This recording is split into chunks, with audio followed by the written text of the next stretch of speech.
Hey there, it is Phil Ratcliffe with Rebel Financial, and thanks for joining us again today for our weekly live broadcast. Today we have Michael Cowan here. He is with IC3D. He and I met a long time ago at a conference, Path to Agility, which most people may not know what it is, but a cool thing of forward thinkers of people trying to build awesome things, and Michael's still doing it now, driving forward the maker movement. So thanks for being here. First of all, Michael. Yeah, thanks for the invitation. Very much appreciate it. So give us a little bit of background because you came up with kind of a traditional route, mechanical engineering, went to a huge automaker, and now you're in this innovative entrepreneurial field. So tell us a little bit about how that happened.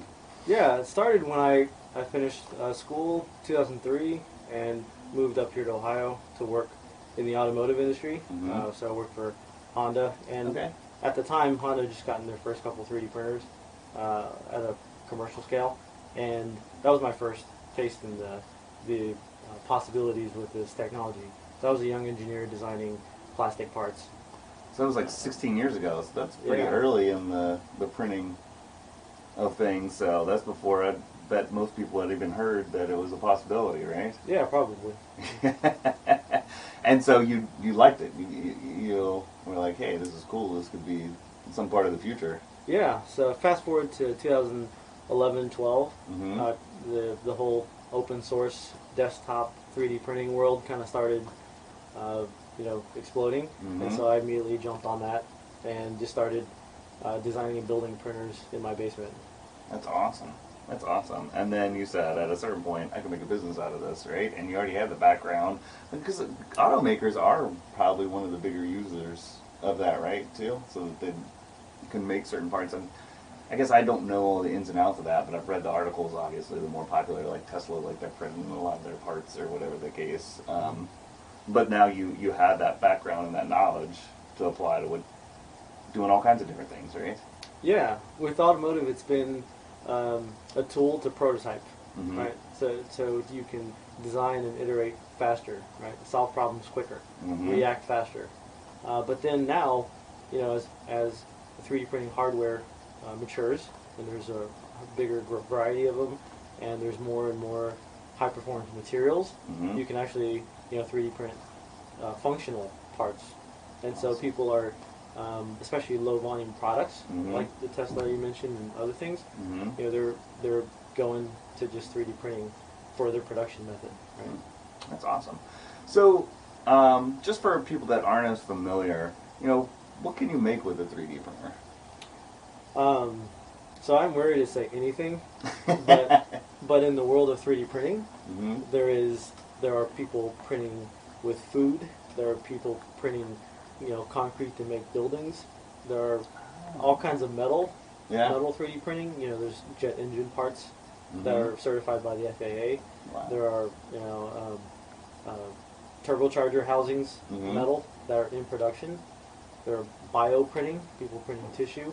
Yeah, I saw that somebody trying to print a heart, Yeah. or a valve or something like that. And it's like that's amazing that you can Yeah, do that. or organoids, Uh-huh. where you're printing sort of synthetic organs to Mhm. do testing, right? So you don't have to use animals or humans, Yeah. and of course we print all kinds of stuff from toys for charity to tooling and jigs and fixtures for large manufacturers. Well, that's awesome. So you mentioned that. So tell us a little bit about what the toys that you made and this project that's kind of the video going on in the background. Yeah, I mean, although I'd love to be printing toys all day, that You gotta pay is bills, too, currently a right? small part of Yeah. our time. This was a dream of one of our partners Mhm. a few years ago, and through a lot of meetings and back and forth with Toys for Tots, and which is run by the Marine Corps Reserve, Mhm. we finally executed it on this last December, and it was using this technology to kind of for the good. Yeah. But it was also an experiment in distributed manufacturing. Mhm. So we produce the material in Columbus, and then we ship out that filament Mhm. to volunteers across the U.S. Mhm. And they're essentially donating their machine time. Right. So Awesome. you're So the you're energy using and this the time. manufacturing Yeah. network Yeah. from whether it's in a makerspace or a school or just a person in their basement Enthusiast. to manufacture toys. Mm-hmm. And so we got all this back, and then we donated to Toys for Tots. That's awesome. And you said this year you've been trying to scale it up even bigger. Yeah. I might have to participate on that. So, Yeah. like, this is like, we had our prop here because I'm one of those enthusiasts. So I have a couple printers and I have filament. And this is one of the main things that you guys make, right? And made in the USA, and even better, made in Columbus, right? So, that's awesome. So, I'll have to get on your list or what. So maybe. A bunch, but a little bit, and it'd be cool for my kids to participate in that way as well. Awesome. So what types of printers are there? I think you named some of them when we were just talking about what can you print. And then I guess that kind of goes along with cutting too, so maybe explain that. I know this is very simple, and but half the people that may listen to this just don't know as much. Yeah, so out of all those different types of 3D printing, we are primarily using plastics. And two main reasons why we decided to kind of stick with this particular process is, for one, it is lower cost than 3D printing metal. Lower cost, more mature, it's been around for the longest. But the second major reason is because there are a lot more material choices. There's flexible things, there's plastics made from corn, a renewable resource. There are plastics that are composites with carbon fiber, glass. So you get really interesting, a wide variety of properties with plastics. So, in that respect, why would people or businesses print, and I think we kind of touched on it, but like to make it a little bit more overt, why would people print rather than just buying it or buying the mass manufactured things or just trying to look on something from Amazon or whatever the case? I guess there's two perspectives I have for that question. Like, one is from the consumer. So if you're the consumer, you have a choice of buying something from a big box store or printing something. Well, sometimes there's just what you can buy is very limited to what someone is selling. Even though it's more than ever, there's still, you've got to buy something that's prefabbed. So now, more and more so, you can go online and legally download some free data that somebody's made and hit print. And you have that without really going anywhere. Right? From the manufacturer side, I think the world's going more towards low volume, customized products on demand.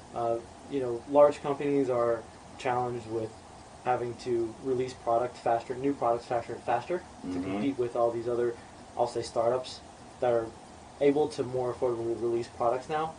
And so everyone, small or large, is looking for more solutions to make products faster, locally, lower cost. So 3D printing has been a solution to that. Because it was a couple years ago when I was reading when reshoring was becoming a thing, bringing it back. And it wasn't because it was less expensive, it was because it was faster. And in the age of you need to prototype faster and get things out, it was actually more profitable to be here, even though you had to pay more to be here. And that seems like a similar offshoot. So reshoring is a humongous topic in manufacturing for a variety of reasons. There's the most recent ones are tariffs, right? That's a big reason. The general labor cost of overseas increasing. Minimum wages. Good. All over. Not have more people to sell to eventually. Right. The whole Buy American kind of stuff, and so reshoring is definitely a big part of. Well, when you and I were talking before we started this, you brought up an interesting point, which I hadn't heard before, but it'd be nice, I think, if we reiterated that when you said, all right, we're mainly printing in plastic. That's not good for the environment.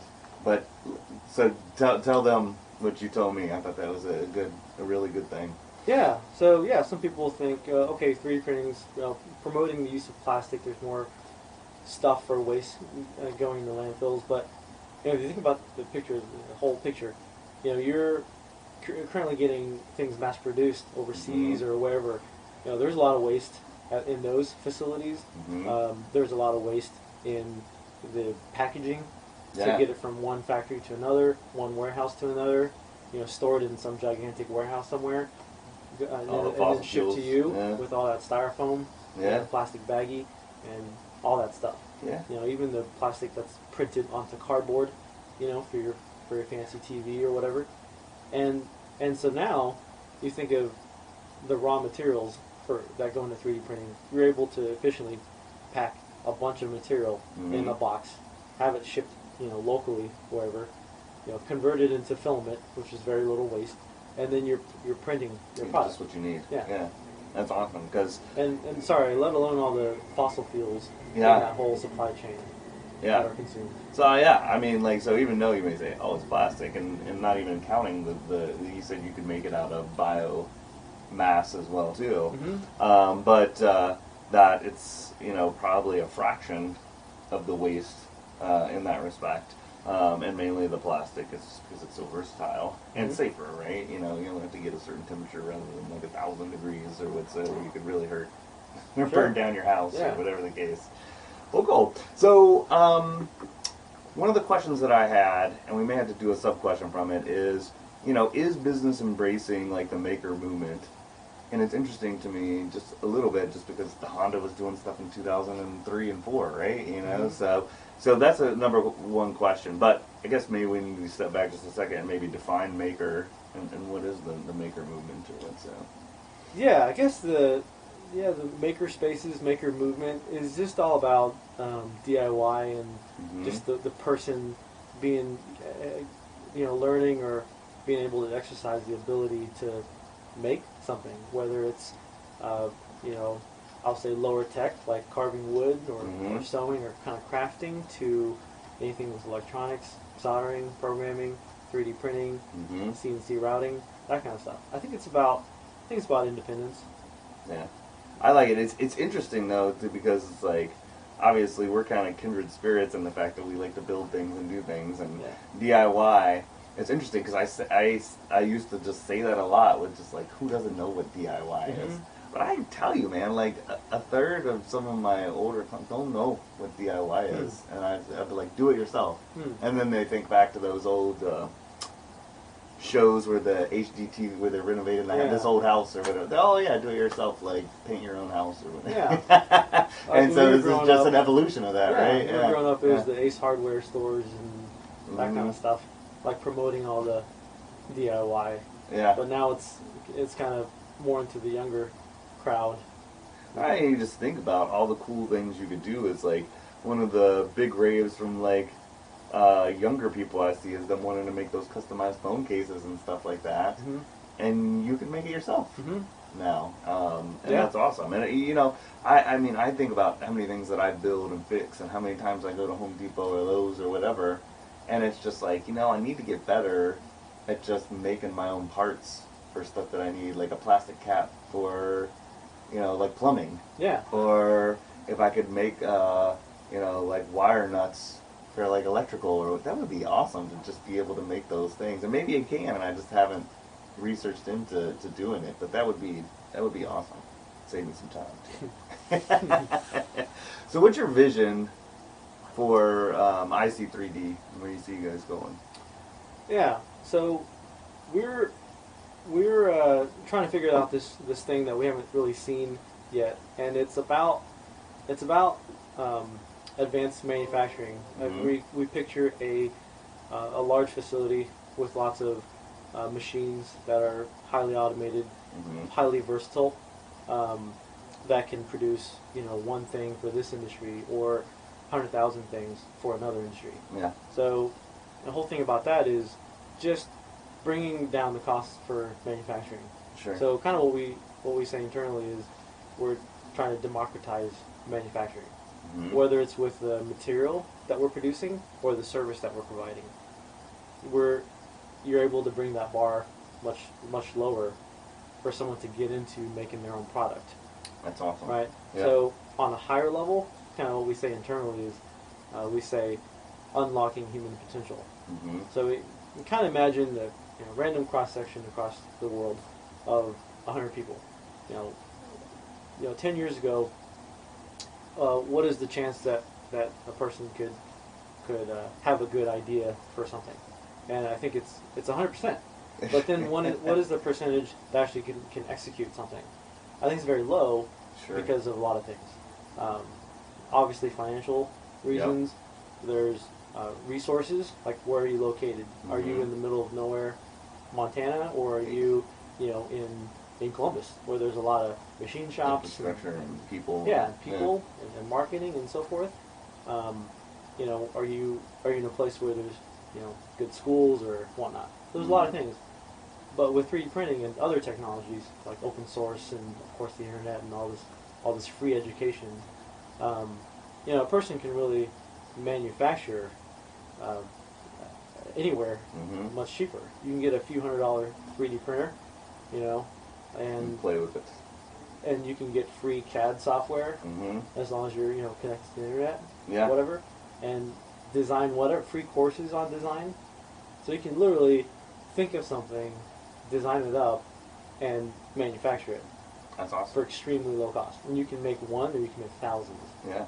And I think that's a very interesting thing because, that's the difference between you doing a higher volume of stuff versus like the general manufacturing plants is you're running off of very similar CAD software. So if somebody makes an awesome prototype, they have an idea, then they could basically just give you the files that they made, and you could make a whole bunch more for less. Right. So we can supply them with the materials to do it themselves, which is fine. But they're just not going to have the volume unless they invest tons. Yeah, right? Or like you might come up with a product, but you don't want to get into manufacturing. You want to get into marketing or design of next products, and we would help you with making that product.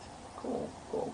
So going a step back and forward, what do you see or what do you hope will happen kind of with the industry and with individuals realizing their potential going forward?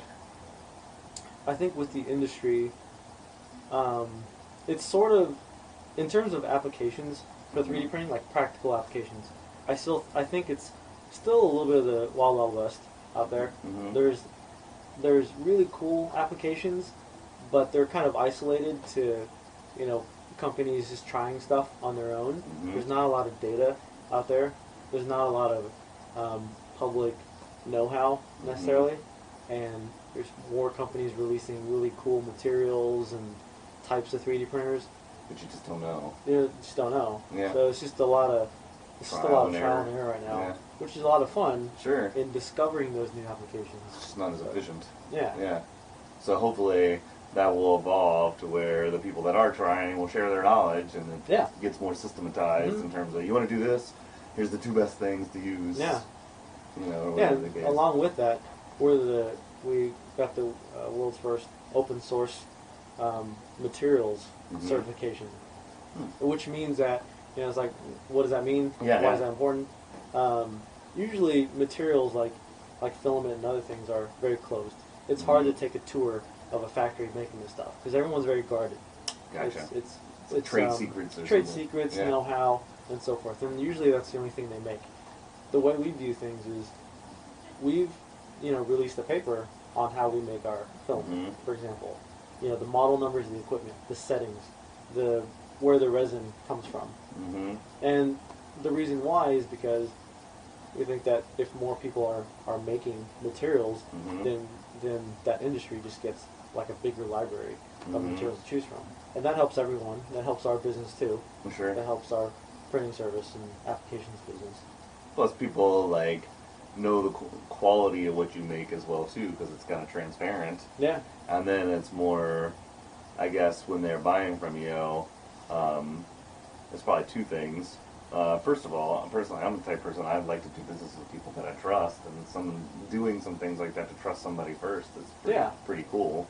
But then beyond that is probably the discipline and the process that you go through to make sure that it's quality. And I remember when we talked like 2.5 years ago, you told me, you buy a lot of these and you can get cheaper, but they won't seal them, and they might, the process may not have been pure or has variability or, whatever the case. Whereas like you try to ensure that quality as well too, right? Yeah. Wow. Well, tell us how people, I think we have a little bit, but just to kind of solidify it in there, how people can use your company or services or products. Yeah, so we work mainly with larger manufacturers right now. That just happens to be our largest customer base. These are big auto suppliers. These are big manufacturers in aerospace or appliances or whatever. But we also work with a lot of, just that the inventor guy or person in their basement having a napkin sketch and wanting to, take his or her go at a Kickstarter. Yeah. So if you already do 3D printing, we sell materials. We do a lot of sponsorships to schools and school projects and nonprofits. So you were on some robotic club or something, right? Yeah, we volunteer time and materials, just advice to FRC, robotics. So that's the passion side of your business. The big things are to pay the bills and to get all the good equipment and to further your all's knowledge and big production. And then that's probably the smaller guy side is probably the passion side of let's make something better, right? Yeah, if you have a large factory, it's helping the customer figure out, all right, can we make your manufacturing lower cost? Can we make your R&D process lower cost and faster to make you more competitive? Win-win. And so it's figuring out how to do that with this technology. So any last thoughts, advice, wisdom to share with everyone before we close it down for today? I guess we spend most of our time just trying to work on a new problem where solutions may not be around, or at least they're not published and we don't know about them. And so it's a lot of just back and forth with the customer trying to figure it out. Someone will just come up and say, hey, I don't know anything about 3D printing. This is my current thing. I can't afford this, or it's taking too long. And it's just helping them figure that out. So definitely don't think that you got to know a certain amount of info about 3D printing before. Don't be intimidated. Yeah. And if you think something might work, they can come ask you. Yeah. And you can tell them whether it would work or not. Yeah. And if I have a minute to talk about this philanthropy. Go for it. Yeah. So this is a few years in the making. Again, one of our guys had this idea, finally executed it. So last year was our first go at it, and it was highly successful. We got a little nice 10 TV spot here. Got really good feedback from the Marine Corps Reserve folks, and so the kids liked them. Yeah. It was just really cool to not just get a toy, but to see like a new process and kind of think and figure out how something was made or how it works or how it's put together. Yeah. To kind of just inspire kids. And so this year, we're gonna definitely grow it. This is pretty much our annual philanthropy, and we're just starting earlier. And this year we talked about incorporating a design portion into this. So we're gonna have an open design contest. That's cool. For the toy. Like the toy of 2019, sort of. Because last year we just purchased a model, from some site and used that. We thought it'd be cool to have that design aspect. Yeah. So we're trying to. And it'll be something unique. Yeah. And so we're trying to figure out all the design criteria, like no sharp things that can fall off and be swallowed. Yeah. And we're also gonna grow, increase the number of people that are involved in terms of the 3D printing elves, as we call them, right? The folks in the U.S. That's a good name. There are already dozens signed up to volunteer machine time. So we would send material out to those folks with a certain file and say, please print 10 of these or whatever, and we get them shipped back, and then that's awesome. we donate them. Is there a sign up for that, or do they just contact you? Yeah, it's on our website. It's under I think it's our About Us, and then you'll see a Toys for Tots 2019. But we're also looking for just financial sponsors. There's a lot of local businesses that just want to help out. And we can certainly use help with the material and the shipping stuff. Sure. Shipping costs back and forth. So that's awesome. I think we have been putting your all's website and phone number down there. So go visit the website, sign up, give them a ring if you'd like to contribute, especially to help with deferring some of those costs and maybe making it bigger so more kids can get more cool, individually made toys, right? Yeah. Yeah, awesome. Well, Michael, thank you so much for being here.